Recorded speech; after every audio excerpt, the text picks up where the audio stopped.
वैसे चलिए आज की इस वीडियो में हम सीखते हैं कि इक्सिगो ट्रेन एप्लीकेशन से कैसे हम ट्रेन टिकट बुक करेंगे। एक बात मैं आपको बता दूं, कोई भी एप्लीकेशन हो चाहे जिससे भी ट्रेन टिकट बुक करना चाहते हैं तो आपको यहां पर क्या करना पड़ेगा, IRCTC का यूजर आईडी और पासवर्ड बनाना पड़ेगा। तो देखिए IRCTC का यूजर आईडी पासवर्ड आप बनाए हैं तो ठीक है, यदि नहीं बनाए हैं तो मेरी यह वीडियो जाके जरूर देखिएगा, लिंक डिस्क्रिप्शन में है। सबसे पहले तो आपको यहां पर इक्सिगो ट्रेन एप्लीकेशन को ओपन करना है। ओपन करने के बाद में यहां पर कुछ ऐसा ऑप्शन होगा फ्रॉम और टू का, यानी कि आपको किस स्टेशन से किस स्टेशन तक जर्नी करना है वो यहां पर एंटर करना पड़ेगा। तो चलिए फ्रॉम के ऑप्शन पर हम क्लिक करते हैं। तो क्लिक करने के बाद में अब आपको यहां पर अपना लोकेशन जो है ऑन करना पड़ेगा। तो चलिए लोकेशन ऑन कर लेते हैं। अब हमें किस स्टेशन से जर्नी करना है वो हमें यहां पर एंटर करना पड़ेगा। एंटर करने के बाद में अब हमें किस स्टेशन तक जर्नी करना है वो हमें यहां पर एंटर करना पड़ेगा।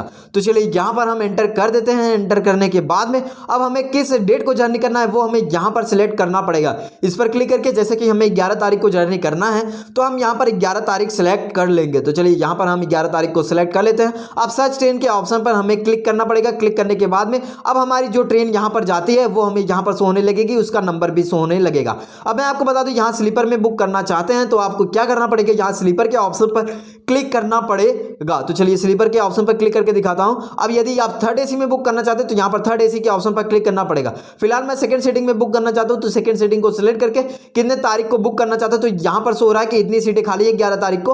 अब यहां पर मैं क्या करूंगा, बुक के ऑप्शन पर क्लिक कर दूंगा। देख सकते हैं यहां पर इतनी सीटें खाली है बता रहा है। अब हमें क्या करना पड़ेगा, बुक के ऑप्शन पर क्लिक करने के बाद में मोबाइल नंबर एंटर करना है, फिर कंटिन्यू के ऑप्शन पर क्लिक करना है। अब हमें अलाउ कर देना है। अलाउ करने के बाद में ऑटोमेटिकली मैसेज जो है रीड ले लेगा। अब इसके बाद में यहां पर कुछ ऐसा ऑप्शन शो होगा।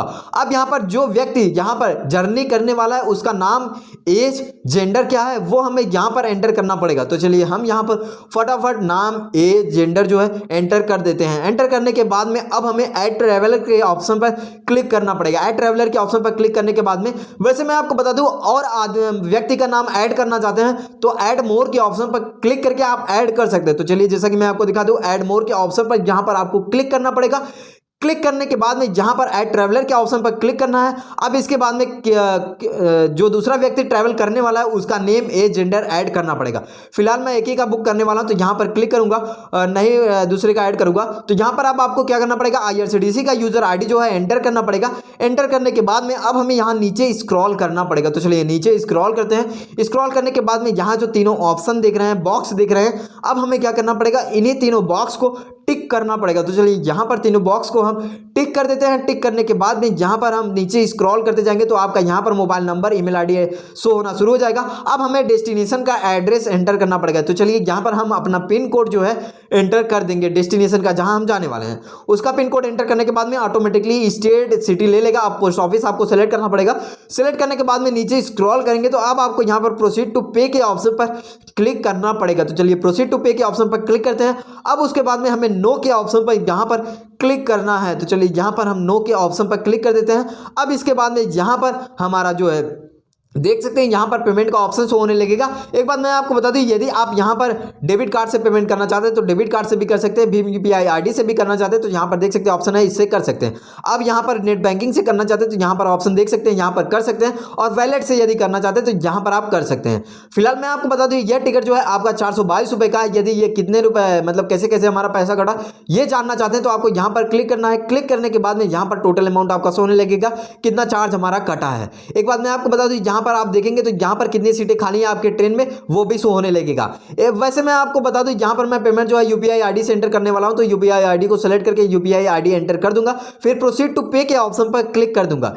क्लिक करने के बाद में यहां पर हमारा कुछ ऐसा ऑप्शन शो होने लगेगा। आपको एक बात मैं आपको बता दूं, कितनी भी देर लग जाए यहां पर आपको बैक नहीं करना है, थोड़ा वेट कर लेना है। अब इसके बाद में कुछ ऐसा ऑप्शन होगा। अब आपको क्या करना पड़ेगा, जिस एप्लीकेशन का UPI आईडी यहां पर एंटर किए थे अब उसी एप्लीकेशन का ओपन करना है। ओपन करने के बाद में कुछ ऐसा पॉपअप शो होगा। यदि नहीं शो हो तो आपको यहां पर नोटिफिकेशन पे क्लिक करेंगे तो शो होने लगेगा। अब यहां पर हमारा यहां कुछ ऐसा इतना रुपए पे करना है। अब हमें पे के ऑप्शन पर क्लिक करना है। अब फिर से पे के ऑप्शन पर क्लिक करके पेमेंट कर देना है। स्क्रीन रिकॉर्ड मेरा नहीं हो पाया है क्योंकि सिक्योरिटी रीजन की वजह से। अब चलिए देखिए मेरा यहां पर पेमेंट हो गया है। पेमेंट होने के बाद में अब हमें क्या करना पड़ेगा, फिर से उसी एप्लीकेशन को यहाँ पर कुछ ऐसे ओपन कर लेना है। ओपन करने के बाद में प्लीज वेट का ऑप्शन आएगा, एक्सिगो का ऑप्शन आएगा। अब हमें अपने यूजर आईडी का पासवर्ड एंटर करना पड़ेगा और ये जो कैप्चा कोड शो हो रहा है, अब यही कैप्चा कोड हमें यहाँ पर एंटर करना पड़ेगा। एंटर करने के बाद में सबमिट के ऑप्शन पर क्लिक कर देना पड़ेगा। तो चलिए सबमिट के ऑप्शन पर क्लिक करते हैं। क्लिक करने के बाद में ऐसा ऑप्शन होगा। अब उसके बाद में जहां पर आपका जो है देख सकते हैं जितने व्यक्ति का आप टिकट बुक कर रहे हैं वहां पर नाम सोने लगेगा। यहां पर चलिए नॉट नाउ के ऑप्शन पर सबसे पहले क्लिक कर देते हैं। नॉट नाउ के ऑप्शन पर क्लिक करने के बाद में यहां पर कौन सा सीट नंबर कौन सा कोच नंबर है वो यहां पर आपका शो होने लगेगा। अब देखिए इस टिकट को डाउनलोड करना चाहते हैं तो अलाउ डाउनलोड ई टिकट के ऑप्शन पर क्लिक करेंगे तो यहां पर आपका टिकट जो है डाउनलोड हो जाएगा। तो चलिए यहां पर देख सकते हैं हमारा टिकट जो है यहां पर डाउनलोड हो चुका है, कुछ जिस टाइप में देख सकते हैं। अब हमें यहां पर चाहे तो आप मोबाइल में ऐसे ही दिखाकर ट्रैवल कर सकते हैं या तो आप यहां पर प्रिंट निकलवा सकते हैं मोबाइल की दुकान से।